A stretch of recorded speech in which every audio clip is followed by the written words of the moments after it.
جناب چیئرمین صاحب، سب سے پہلے تو جو ایشو ہوا سینیٹر کامران مرتضیٰ صاحب نے سینسس کے بارے میں اور بلوچستان کے بارے میں اٹھایا ہے، میں اپنی سالیڈیرٹی بلوچستان کے ساتھ شو کرنا چاہتا ہوں اور کرتا ہوں۔ دوسری بات یہ ہے جناب چیئرمین کہ میں اس بات میں نہیں جاؤں گا کہ سی آئی ہوئی، کیسے ہوئی، کیا ہوا کیا نہیں ہوا، میں اس میں نہیں جاؤں گا، لیکن اس کا ایک لاجیکل کانسیکوینس جو انفارچونیٹ کانسیکوینس ہے وہ یہ سامنے آ رہا ہے کہ کچھ ایسے اب محسوس ہو رہا ہے کہ جو 60 ڈیز میں یا 90 دن کے اندر الیکشنز ہونے تھے وہ ملتوی شاید ہو جائیں۔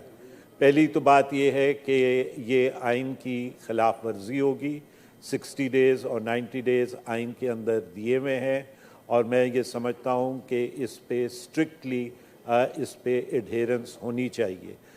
دوسری بات جو میں کہنا آپ کے توسط سے چاہ رہا ہوں وہ یہ ہے کہ جو الیکشن کمیشن آف پاکستان ہے اس کو اب اپنا چپ کا روزہ توڑ دینا چاہیے۔ اب سینسز پہ ڈیسیژن آ گئی ہے، تمام میڈیا میں اور ہر جگہ اس بات پہ اسپیکولیشنز ہو رہی ہیں کہ الیکشنز ڈیلے ہوں گے، کوئی کہہ رہا ہے 6 مہینے ہوں گے، کوئی کہہ رہا ہے 7 مہینے ہوں گے۔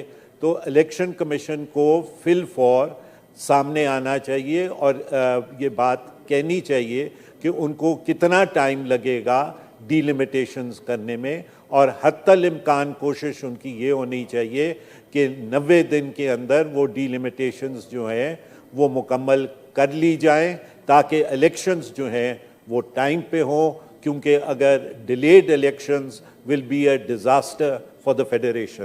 Thank you Mister chairman. Thank you جی۔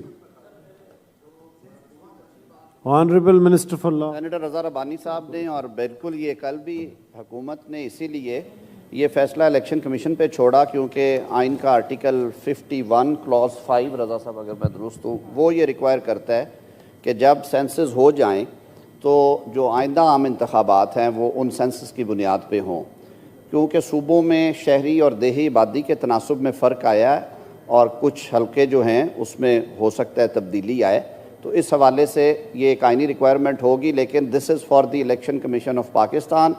یہ سینسز کیوں کیے گئے اس کی 2 وجہ تھی۔ ایک تو ربانی صاحب کو یاد ہوگا کہ 2017 میں لیڈر آف ہاؤس بھی بیٹھے ہیں، ایک معاہدہ ہوا تھا جو 2017 کے سینسز تھے، ان پہ اختلاف تھا مختلف سیاسی جماعتوں میں، پاکستان پیپلز پارٹی کو بھی اعتراضات تھے، متحدہ قومی موومنٹ کو بھی اور کچھ ریجنل جماعتوں کو۔ تو ایک ایگریمنٹ کے تحت آئینی ترمیم کی گئی تھی کہ 2018 کے جو انتخابات ہیں وہ پروویژنل ریزلٹس کے اوپر کرا لیے جائیں، لیکن اس کے بعد مردم شماری ہوگی اور وہ ڈیجیٹل مردم شماری ہوگی۔ جنوری 2022 میں جیسے لیڈر آف ہاؤس نے کہا دوبارہ سی سی آئی ہوئی، اور پھر ایک ایکسٹینسو ایکسرسائز کے بعد انہوں نے آرڈر کیا کہ اب 18 مہینے کے اندر اندر سینسس کیے جائیں گے اور وہ ڈیجیٹل ہوں گے۔ وہ ایکسرسائز کمپلیٹ ہوئی۔ پروکیورمنٹ میں کووڈ کی وجہ سے پرابلمز آئیں جس کی وجہ سے ان کے 3.5-4 مہینے ضائع ہوئے، تو اس میں کوئی بدنیتی نہیں، آئین کے عین مطابق کوشش کی گئی ہے ہو۔ اور یہ بات درست فرما رہے ہیں سینیٹر رضا ربانی صاحب کہ الیکشن کمیشن کو اس پہ ایک آفیشیل سٹیٹمنٹ دینی چاہیے کہ اب ان کا آئندہ لاحہ عمل کیا ہوگا، آرٹیکل 51 کو سامنے رکھتے ہوئے، آرٹیکل 224 کو سامنے رکھتے ہوئے وہ کس سمت میں جائیں گے اور کس طرح سے کریں گے۔ لیکن ان اینی کیس یہ حکومت میں شامل جماعتوں کا بھی ریزالو ہے کہ انتخابات آئینی ریکوائرمنٹس کے عین مطابق جلد از جلد ہونے چاہیے۔ بہت شکریہ۔ اور جہاں تک میرے دوستوں کا تعلق ہے، ورڈکٹ آف کورٹ کے اوپر اگر بائیکاٹ کیا جائے تو یہ بڑی غیر مناسب بات ہے۔ چیئرمین تحریک انصاف کو ایک بڑے سادہ سے کیس میں کنوکشن ہوئی ہے جناب چیئرمین۔ قانون یہ ریکوائر کرتا ہے، الیکشن ایکٹ بھی اور آئین بھی، آئین کہتا ہے 62-63 میں کہ یہ کوالیفیکیشنز ڈسکوالیفیکیشنز ہیں، and to be member of Majlis Shura اور to remain member of Majlis شورا لا بنائے گی پارلیمنٹ۔ پارلیمنٹ نے قانون بنایا، آپ نے شفافیت لانے کے لیے ہر پارلیمنٹیرین اس ایوان میں بیٹھا جو شخص ہے یا ایوان زیری میں، انہوں نے 31 دسمبر کو گوشوارے داخل کرانے ہیں جس میں انہوں نے کہنا ہے کہ اس سال میں میں نے یہ جائیدادیں بیچی ہیں، یہ خریدی ہیں اور یہ میرے ایسٹس ہیں۔ 30 جون کو اس سے پہلے آپ ٹیکس ریٹرنز دیتے ہیں۔ ٹیکس ریٹرنز کلاسیفائڈ ڈاکومنٹ ہیں, ان تک کوئی پہنچ نہیں سکتا, وہ پروٹیکٹڈ ہوتی ہیں, وہ خفیہ دستاویز ہے اور عدالتی حکم کے بغیر اسے نہیں سامنے لایا جا سکتا. ہمارے آپ کے گوشوارے قانون کے تابع کہ ہمیں شفافیت نظر آئے, عوام ہمارا احتساب کر سکے, سر وہ ویب سائٹ پہ لگتے ہیں. چیئرمین پاکستان تحریک انصاف نے بطور ایم این اے ٹیکس ریٹرنز میں توشہ خانے سے لیے گئے تحائف اور ان سے بیچ کے حاصل کردہ آمدن کو ظاہر کیا ہوا تھا جو کروڑوں روپے میں ہے, اور عوام کو دھوکہ دینے کے لیے انہوں نے اپنے الیکشن ایکٹ کے تحت الیکشن کمیشن والے گوشواروں میں وہ کنسیل کیا ہوا تھا, اور ساتھ حلفیہ بیان دیا کہ اس گوشوارے میں جو کچھ درج ہیں, جو تفصیلات ہیں, وہ میرے علم اور یقین کی روح سے درست ہیں اور میں نے کوئی چیز چھپائی نہیں ہے. وہ چوری پکڑی گئی جب ریفرنس گیا اسپیکر صاحب کا الیکشن کمیشن نے, انہوں نے انہیں نااہل کر دیا اور قانون کے عین مطابق ان کا کمپلینٹ بھیج دی ایڈیشنل سیشن جج صاحب کو, جو قانون کے مطابق انہوں نے سننی ہوتی ہے.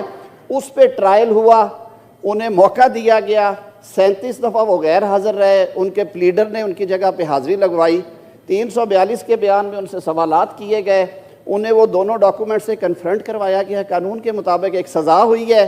ان کے پاس اپیل کا حق ہے ہائی کورٹ میں, اس کے بعد سپریم کورٹ میں. میاں نواز شریف اور یوسف رضا گیلانی صاحب کو تو اعلیٰ ترین عدالت نے گھر بھیج دیا, نہ اپیل, نہ ریویو, نہ ریویژن. تو خدا کے لیے کچھ اللہ کو سب نے جان دینی ہے. یہ ایک قانونی طریقہ کار کے تحت آپ کو سزا ہوئی ہے, اسے فیس کرے, اپیل فائل کرے اور وہاں پہ جا کے جواب دے. بہت شکریہ سر. آنریبل سینیٹر بہرامند تنگی. بہرامند تنگی سر صبح سے کھڑا, میں آپ کو دیتا ہوں اس کے بعد. جی ایک منٹ, ایک